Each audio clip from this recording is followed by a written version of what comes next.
Felt like you there for a minute. It's good, right? It's fun.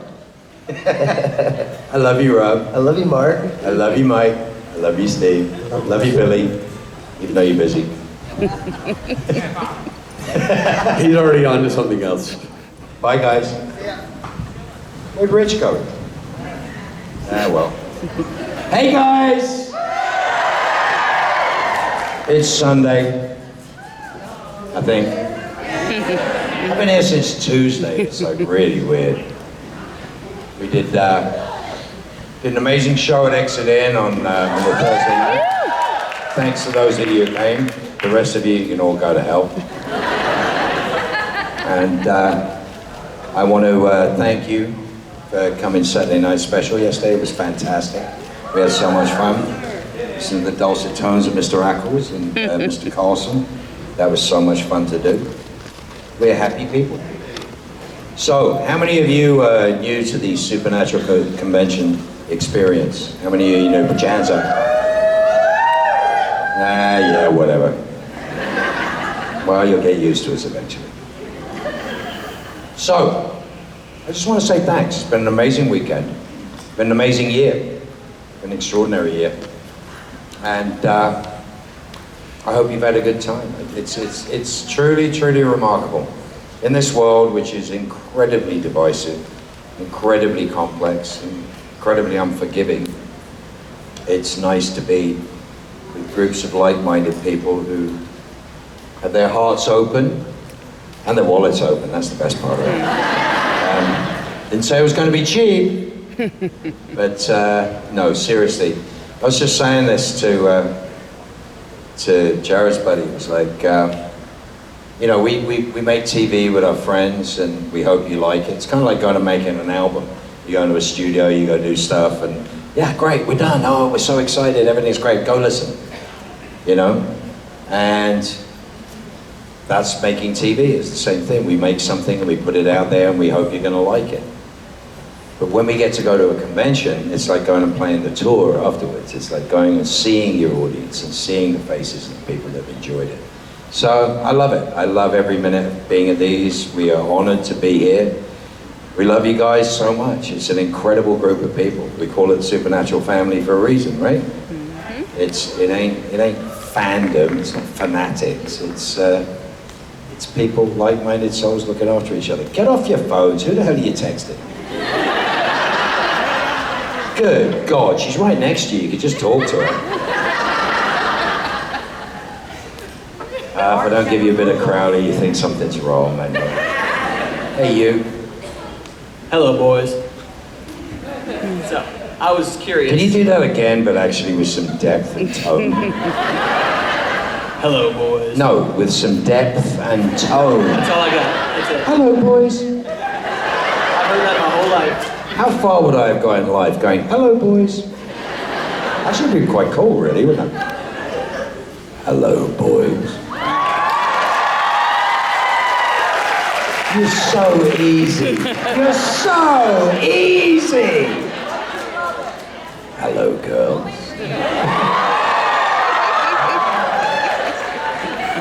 What do you want? I want to know which role of Crowley you enjoyed more playing. The one that was trying to kill Sam and Dean and everyone they've met. Doesn't everybody want to kill Sam and Dean? I mean, at some Not point. easy. Listen, it is so unimportant to me what I feel about what I've done. But what is so important to me is how you feel about it. What was your favorite part of that?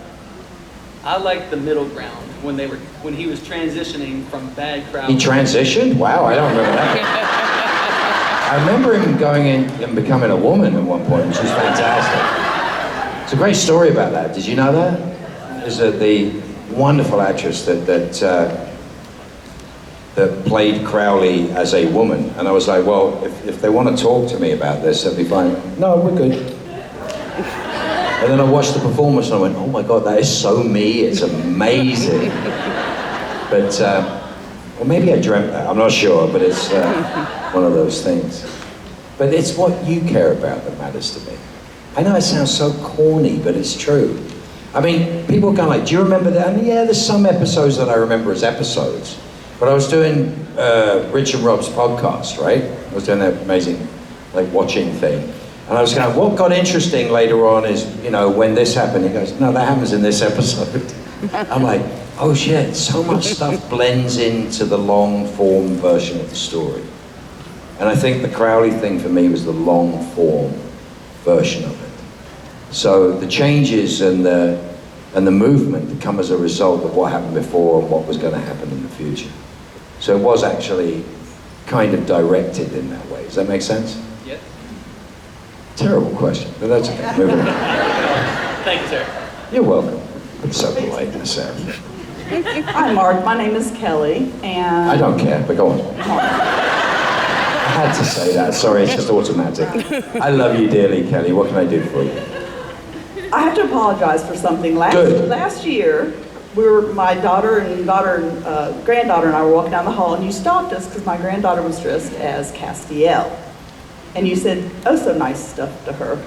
And being a Southerner, I hugged you, and I think I kind of freaked you out, so I apologize for that. That doesn't freak me out in the slightest. It's the most like you were loving and freaked wonderful out. thing ever. Yeah. It didn't freak me out You at were a all. little freaked out. I get hugged by complete strangers in places, and people are like, people watch that and go like, I don't understand. Why would this random person be hugging this random person? And it's like, well, if you watch Supernatural, you'll get it. But as long as you didn't say bless your heart, I was fine. But then my granddaughter had a picture with you yesterday dressed as Castiel. And again, I saw that. And again, you were oh so nice. So I want to know, what is your problem with Castiel? Are you seriously asking that question? The dumbest character in television history? I can ask you about Ocean's No smarter in season 4 or season 15? Look, don't let him know this, but I'm actually quite a big fan of Misha Collins. You know, I mean, building hospitals and schools and rescuing people from horrendous predicaments and making people dress up in bacon suits. Kind of wonderful. Oh yeah, apart from the finding out every year what stupid thing he's trying to get you to do to me. In Gishwes, that was the most painful experiences of my life.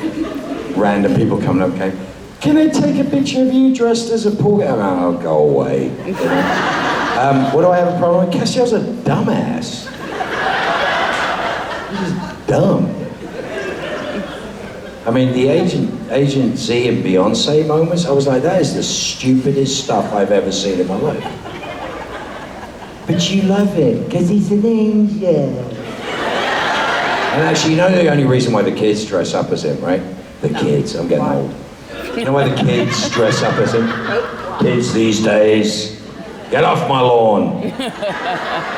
You're late, did you bring a note? Were you busy talking to Misha? Anyway, the reason why they dress up is it's the cheapest damn costume you can buy.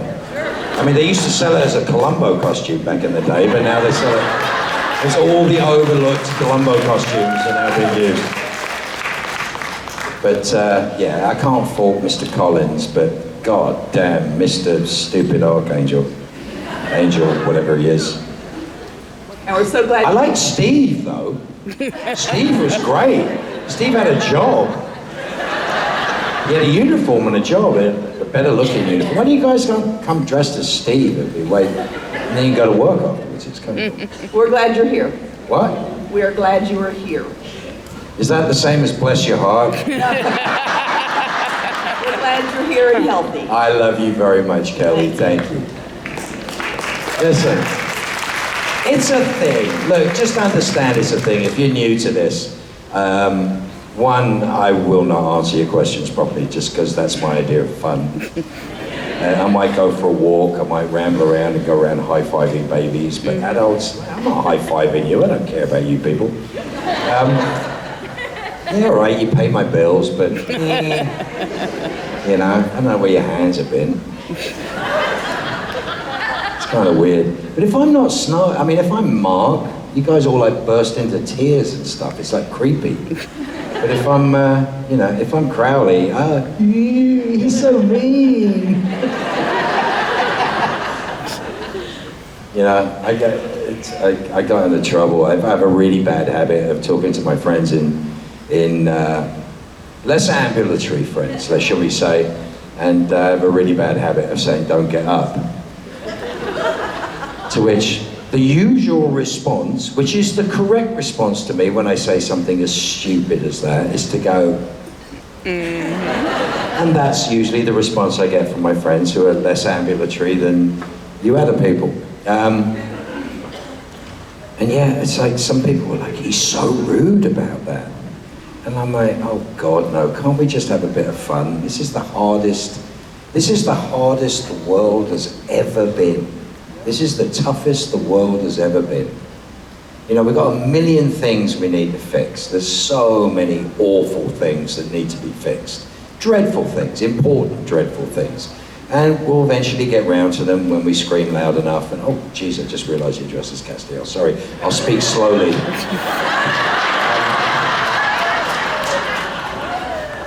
I love you, don't take it personally.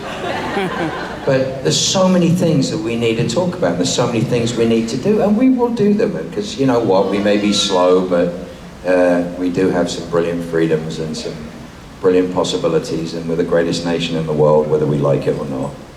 And we will eventually get round to fixing the crap we're supposed to be fixing. But in the meantime, my idea of equality and my idea of equality and my idea of fairness and my idea of inclusiveness is pretty much nobody gives a damn. It starts from, I don't care who you pray to, who you love, what color your skin is. Hopefully we'll get to a point where that is the directive, which is like, it doesn't matter. And yes, we will have to address things before we get there. Not diminishing anybody's struggles, not diminishing anybody's difficulties, because there are so many. But in the meantime, I really wish for all of us is that we don't give a damn about those things we really shouldn't give a damn about. And we should be giving a damn about the shit that we really should be giving a damn about. But to button that, to say, I see more care, inclusive, not inclusive because we're directed to be inclusive, but more inclusiveness, more forgiveness, more openness, more willingness to share in events like this, in places like this, than I see anywhere in the outside world. And at 61, nearly 62 years old, I'm like, this is magic, guys. This is absolute magic. The amount of respect treated for each other, the amount of love and caring for each other is the most beautiful thing I've ever seen. And it's a beautiful, huge, big mishmash of a spiritual experiment, if you want to call it that. You know, it's magic. Look at that baby. It's the cutest thing. Reminds me of Castiel. No trench coat. But that's the thing. So I hope you keep doing what you're doing, because it makes me really happy. It really does make me really happy. It makes me joyous. And on that note, what the hell do you want? Hey Mark, Sam from Cincinnati, and I just wanted to thank you for earlier for the conversation you had outside about your health struggles and everything that you shared. I didn't have health troubles, I was dead. Well, your miracle that we talked about. So I just want to know if And that's the only way I can get through it, by the way, is making fun of it. If it offends anybody or makes anyone uncomfortable, I apologize. But my only truth in that situation is when asked, I will talk about it in the context of I am so grateful for those that made it possible for me to be here. And that's the active work that those people do. Mind-blowing work by 40 people, none of whom made a single mistake, and a lot of whom who broke the rules, and for that I'm very grateful. And I will never hesitate to tell anyone in the healthcare profession just how much you're loved and cared for, because it is, it is a magical thing. It's a marvelous and wonderful thing. You have a question, my darling? Yeah, do you have any memorable interactions with fans, whether it's because it was something that was really meaningful to you or something completely heinous? That is actually the best question I've ever been asked. So, of course I bloody do. Look at your face. Look at your beautiful face. Look how you are. No, look how you're smiling. Has this been a great day? Exactly. All those interactions are important. Those that talk, those that don't talk. Those in difficulty, those not in difficulty. Those of you who are willing to wait while I'm making a 25-minute conversation about, you know, what's going on with you and what can we do to help you. And those who are standing in the line going, go ahead, just keep talking, this is doing something. It's a joyous thing.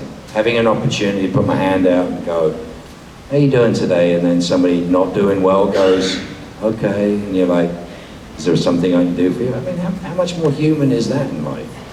And all because of a frickin' TV show? We appreciate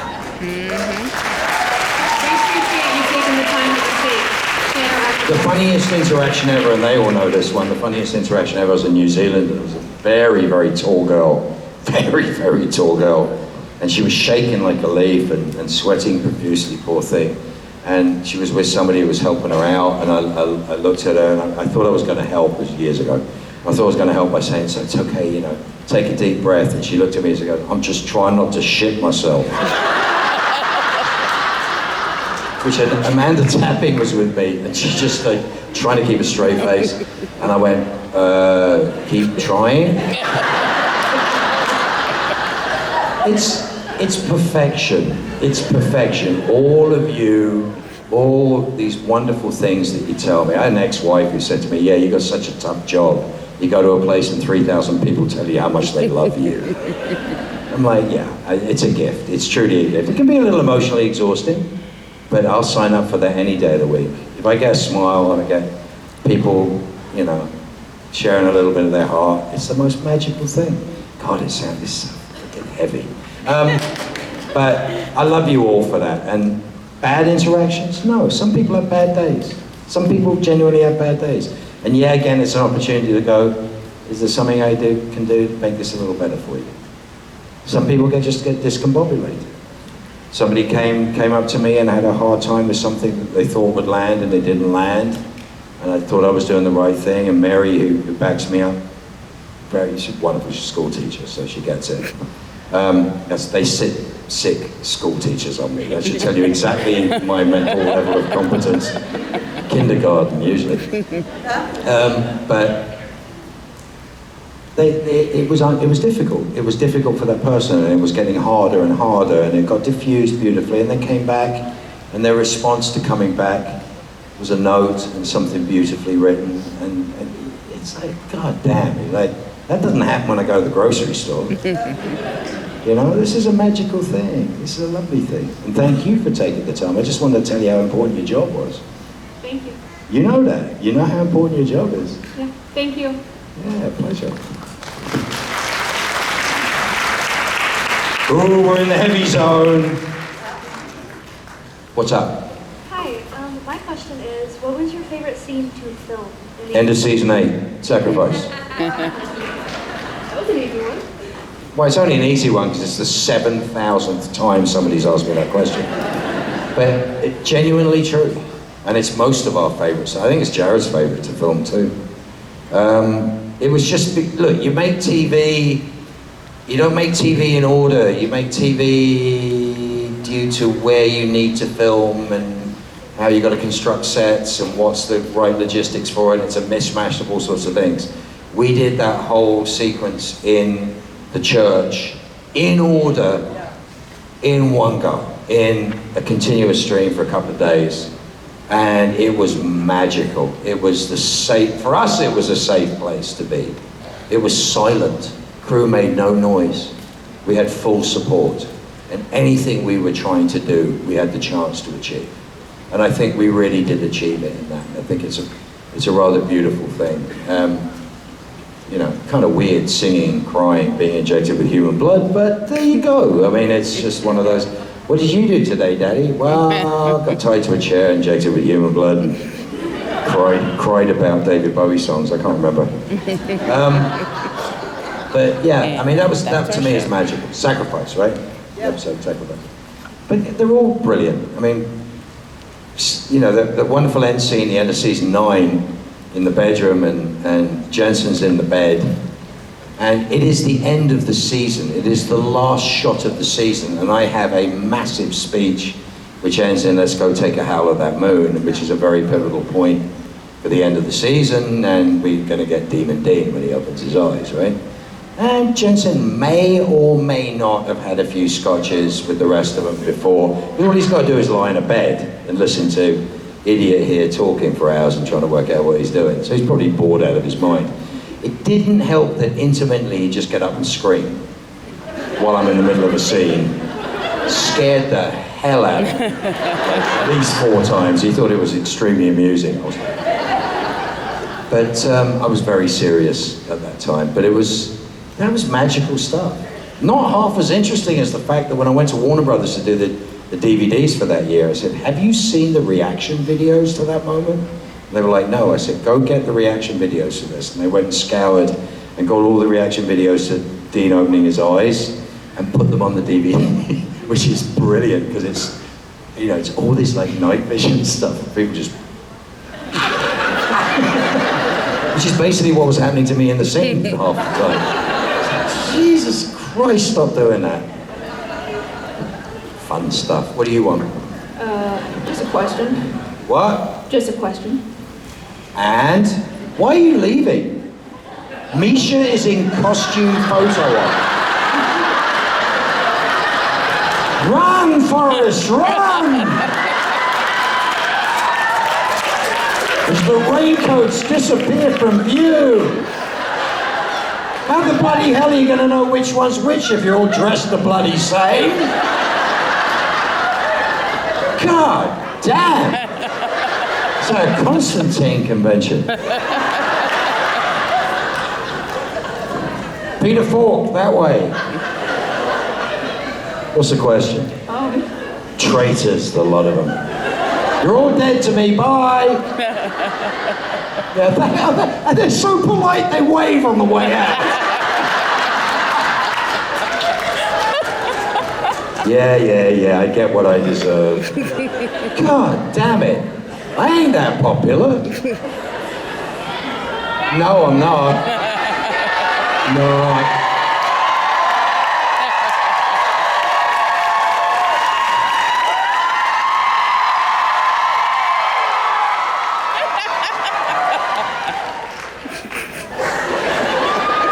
Sorry, your question? Yes. My question is, what... You're gonna read a question? Just ask me the question, baby. What? Are you nervous right now? No. This will make it so much better. Hi. Hi. What do you want to know? A lot of things. Start with the first thing. What would Crowley say about social media? Useful? I don't know. See, there's a wonderful answer that I have to everything that sort of annoys me as a question. And you know what that answer is? There's people here that know me, right? What do I say? What do I say? Say it in 3, 2, 1. Write your own fan fiction.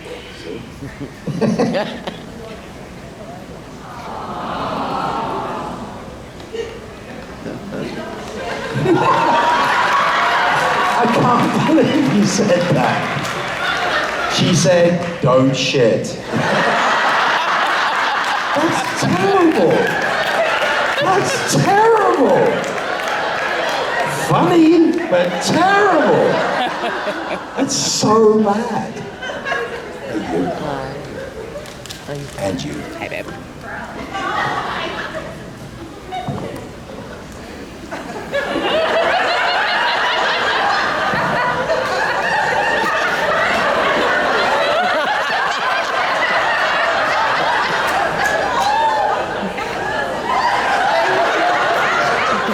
Did you miss Misha's costume photo op?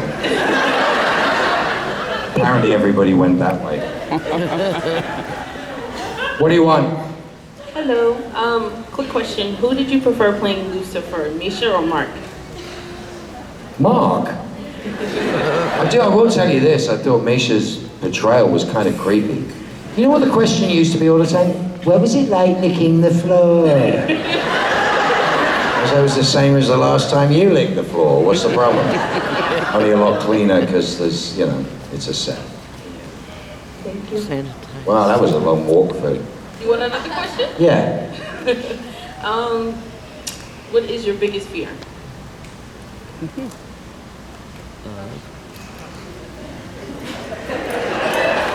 It's not death.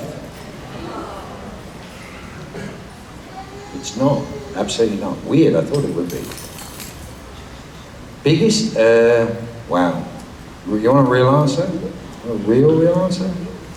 Kind of sucks. Not being able to protect my family.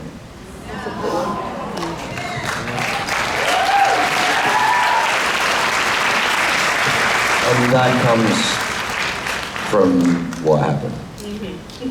Make sense? Yes, sir. Thank you. Okay, I appreciate it. Ooh, we gone heavy again. What's your question? So, the other day I was watching, I was flipping through the TV and came across Leverage. And I heard this, hello boys. And, Hello Nate is what you heard. well, there was the episode I saw you say hello boys. Really? Yes. And it caught my eye and I said, oh wait. And then I kind of did a deep dive and noticed that you tend to bring a little bit of yourself into each. Well, you know, I look exactly the same as the guy that's in it. Yeah, so I was just wondering, like. Do you want to know what that character's name was when it was written? The Mark Sheppard. Really? Seriously. That's interesting. It was written as The Mark Sheppard. I didn't know. The character himself is a lot Sterling. like Crowley. No. No, he's the good guy. What do you mean? He's the policeman. They're criminals. He is, but also. Oh, you just don't like him? No, he turned his head a lot at Nate and a lot of things that they did when he needed Nate. Wow, I got somebody who actually watched the show. Well, you know, that's just a matter of opinion. Yeah, I mean, I don't know. I think people hire me to do stuff, especially if I do it for a while. They're looking for more than one color of character. More than one color of character. And when you're in those sort of weird roles where right and wrong, good and evil can be a blend, that same characteristic starts to come out, which is The Mark Sheppard. and I'll leave it at that. Good question. That's the first time I've been floored in a while. What do you want? Hi, I was wondering, what is your favorite blooper or prank that happened on the show? Nothing ever happened to me. I'm old, I'll sue them. I think, God, Jared wrote something rude about a penis on the back of my car once. And the only response I had to that is, if you scratch my paint, it's going to cost you $6,000. It's like kind of normal. But poor, God, Misha took the bait at I mean, they just tortured the poor boy. He was directing his first episode and they shredded his script 3 times. I can see you. Shredded his script 3 times, they pied him. Jensen did it like a gentleman, it was a really good hit. Jared hit him so hard, I think he broke his nose. And it took 45 minutes to clean the set. He was terrified. He was literally terrified the whole way through this process. And then when Jared came up to me, he goes, "Hey, Shep, how much do you think Misha's car is worth?" I'm like, "Oh, for God's sakes!" I think he was going to put it on a forklift and put it on top of one of the buildings. They're idiots at that stuff. It was kind of brilliant, and he kept biting. Every time he'd bite, and they just torture him. My favorite screw up is Jensen's. Never screws up. Never, ever screws up. The man does 68 pages of dialogue on a soap opera in an afternoon. I mean, he's ridiculous. He's brilliant at it. And then he had to say, I'd rather be slapped in the face during sex by a girl in a Zorro mask. And he made the mistake of making a mistake on the first take, to which Jared would not let it go. Sorry, what was that? That was it. We have, I think, 68 takes of that. Interesting day.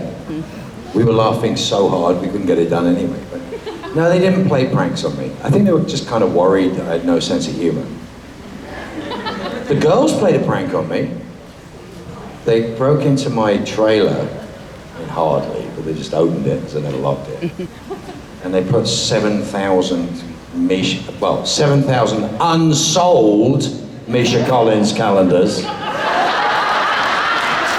everywhere in my trailer, to which I walked in and went, oh, that's great. They thought I was going to have a massive fit, and I was like, oh, that's really funny.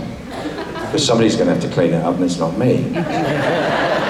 All over the floor, all over the walls. I opened the microwave, there was one. I never used the microwave, but I opened the microwave one day and there was one in there. The best one was in the toilet when you lifted the lid up, there was one in there. It was target practice, all sorts of fun stuff to do. But I just felt instantly, my empathy went straight to, oh my God, there's so many unsold Misha Collins calendars.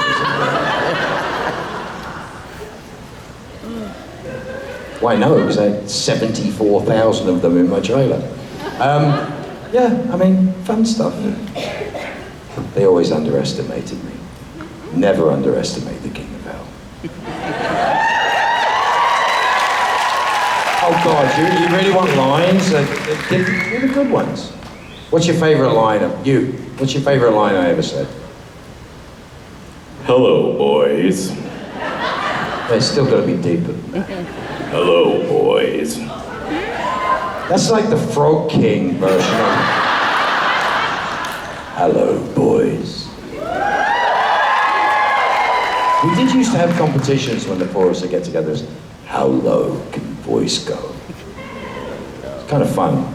Until like Bob Singer would come and go, stop that. It's annoying. What's the question?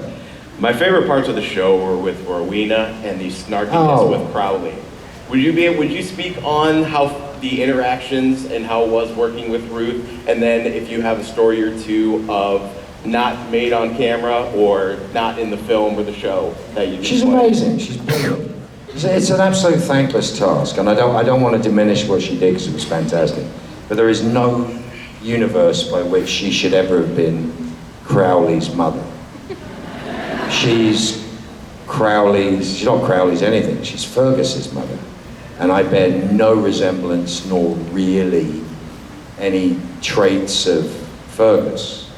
Fergus was a used soul, not a character. Do you know what I'm saying? And so when she came in, I think she said when she came in, she thought she was coming in as the love interest. And it always made me think that damn, these Tennessee highways are getting busy. It always made me think that, can you imagine how cool it would have been if she played my ex-wife? We'd have had 55 seasons of Meet the Crowleys. She's brilliant, she's absolutely brilliant. I mean, I took it on because she was so good. It was such a strange direction to come from, that I went,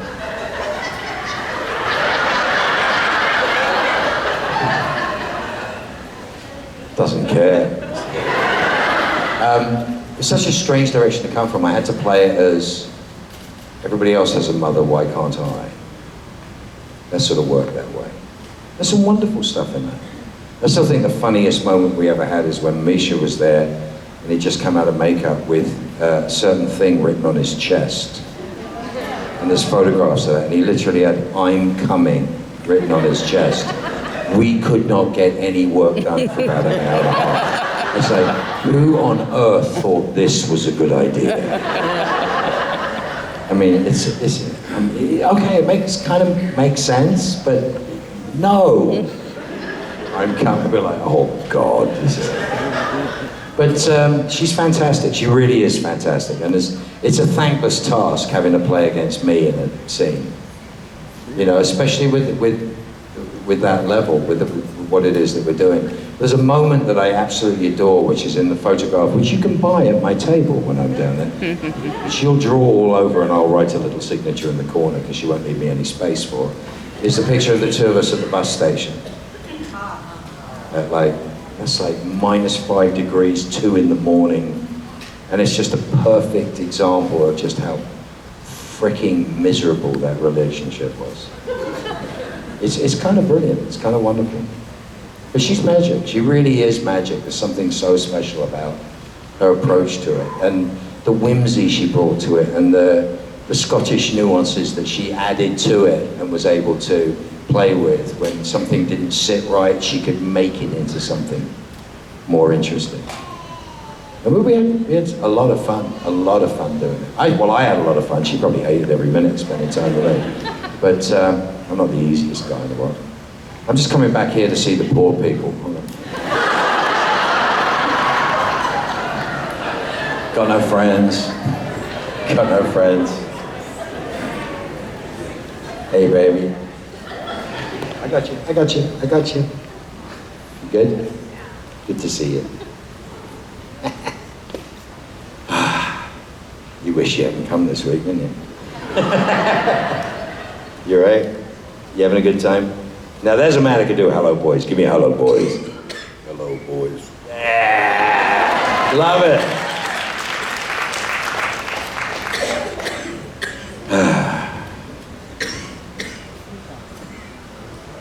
Wow. This is how the other half live. Thought you could hide at the back, eh? Next question, please. How you doing, man? I'm good. You? I'm doing well. Just came down from the hellhole known as Syracuse, New York. I was just wondering, what's your favorite tattoo, if you don't mind me asking? And if so, what kind of tattoo do you think Crowley would get? I don't think Crowley would have any tattoos.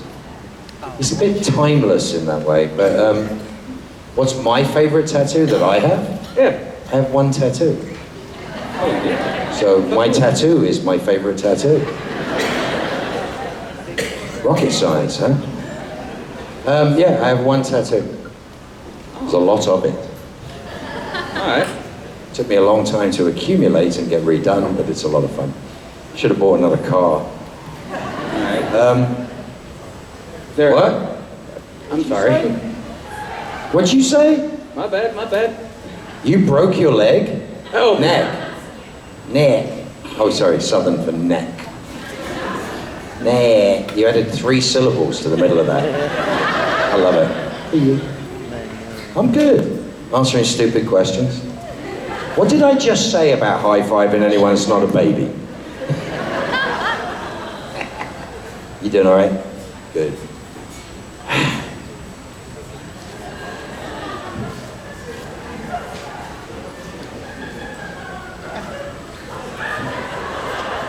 You do know how old that makes me feel when the first thing that a girl says to you is, "My mom is in love with you."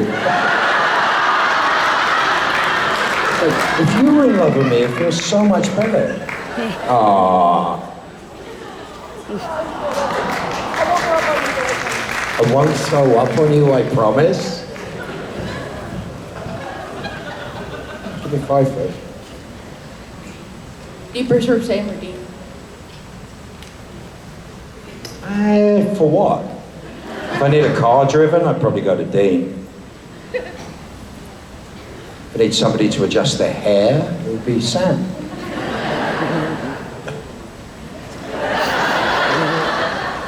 I love them both. And that's the whole point of this show. The great thing about this show, I think Jensen was on a flight with me once and he goes, we were posturing about what was going on. I said, look, if you love Supernatural, you love the Winchester brothers. That's the bottom line. That's why the spin-offs don't work. That's why nothing works. That's the only reason why it doesn't work. You love the Winchester brothers. And the reason why you love that idiot Angel and the wonderful Crowley, who could have been an angel for all you know. shut up, you, is that their love for the Winchesters. That's what makes it work. And it's you idiots living vicariously through us for the love of the Winchesters, right?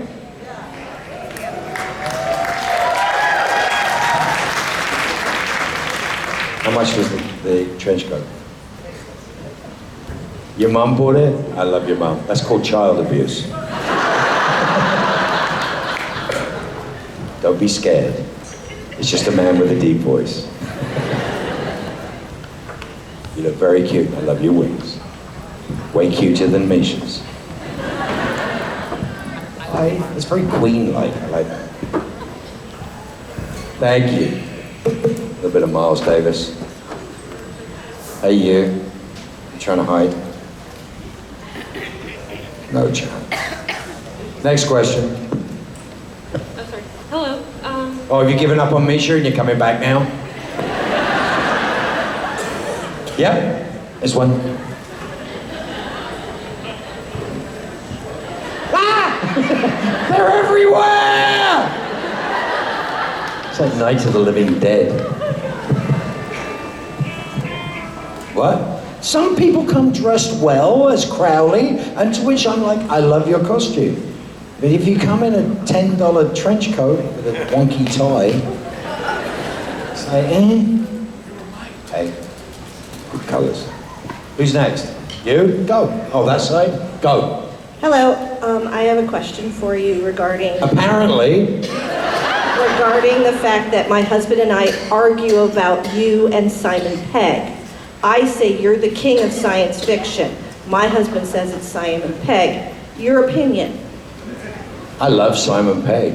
I truly love Simon. I'll tell you this though, one of my favorite moments in the last while, I was in Boston. I was walking down the street in Boston in dark glasses and a hoodie, and Simon Pegg went, "Hey Mark, how you doing?" I was like, yes, I've arrived. I love him. I think he's absolutely wonderful, and he's another one of these people who's a lover of what we do. He's a true lover of what we do. And, you know, my buddy Tim Dalton said that making Hot Fuzz was like his favorite thing he's ever done in his entire life, including playing Bond. They made a film, would all eat dinner in the same hotel and then go make the film the next day and then all eat dinner in the same hotel. It was just a labor of love, you know? And those are the things we dream of doing. We've been lucky enough to do stuff that we love doing. Yeah, all those Edgar Wright movies are like that. It's wonderful, it's wonderful. So I'm gonna tell you, we've come to the end of a perfect weekend for me. I'll probably go down the table for a little bit if you want to come and find me. I love you all. It's been a magical, magical time, a wonderful year. Thank you for those that have come. Thank you for those that have come more than once. We really appreciate you. I want to say, Ladies and gentlemen! One more thing. I want to say categorically, we could not do this or any of this without the amazing, amazing people at Creation who have been covering our asses for years. So true. And we are so grateful. So very true. I'm looked after by, again, they keep setting school teachers on me, which should tell you exactly what's wrong with me. And I just want to personally say that one of my biggest joys is having the opportunity to play with these guys. And it has been an absolute pleasure this year. So, love to you all. Look after each other. If you're in trouble, talk about it. If you see someone in trouble, put your damn hand out. All right? I love you all. Be safe, be kind.